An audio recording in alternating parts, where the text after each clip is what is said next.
Здравейте, приятели! Тук сме отново вкъщи. Ще разгледаме двата стола на Solar. Това са SP Z-Tech Recliner, съответно високия и low, ниския вариант на столовете. Двата стола са абсолютно еднакви, единствено размерите им са различни и то по-скоро височината.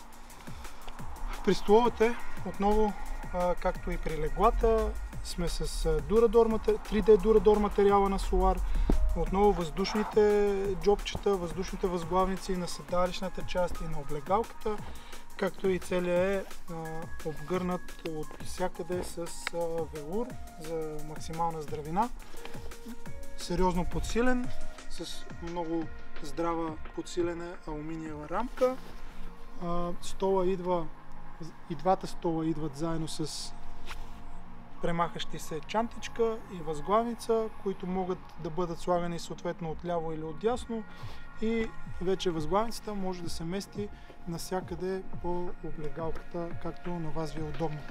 Премахването е изключително лесно, става посредством клик система, съответно махате я, може да я сложите на гърба, може да я сложите на врата, на кръста, където искате да бъдете подсилени, съответно може да се затегне, може да се разхлаби и да се я наместите както на вас ви е удобно.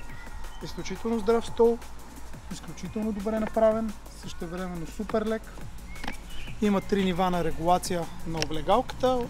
Регулирането става изключително лесно посредством повдигане на подлакътниците и вече може да си го регулирате както на вас ви е удобно.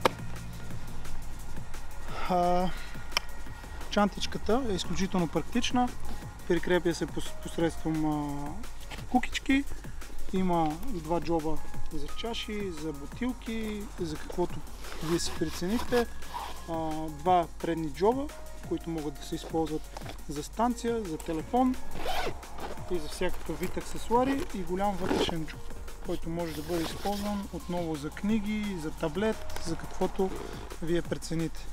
Пак казваме, супер лесно се премахва посредством кукички. Може би трябва да стана. Така.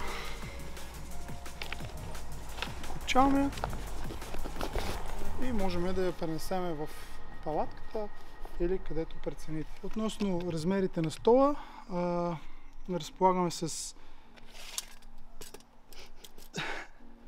Винаги трябва да сме подготвени.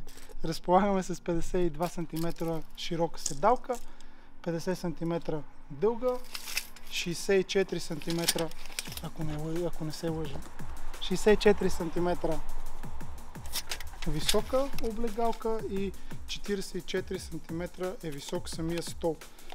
Отново много важна функция и много практична. Това са спринг лок краката, които могат да се нивелират посредством един клик.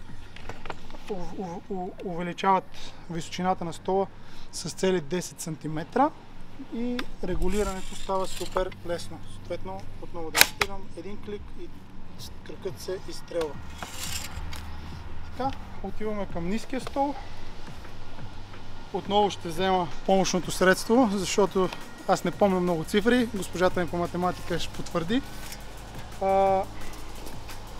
Тук облегалката е също 64 см, седалката е 52 на 46 см и височината е 33 см. Отново спринг лок крака, които удължават с цели 10-11 см височината на стола. Това е SP Z-Tech Recliner столовете на Solar.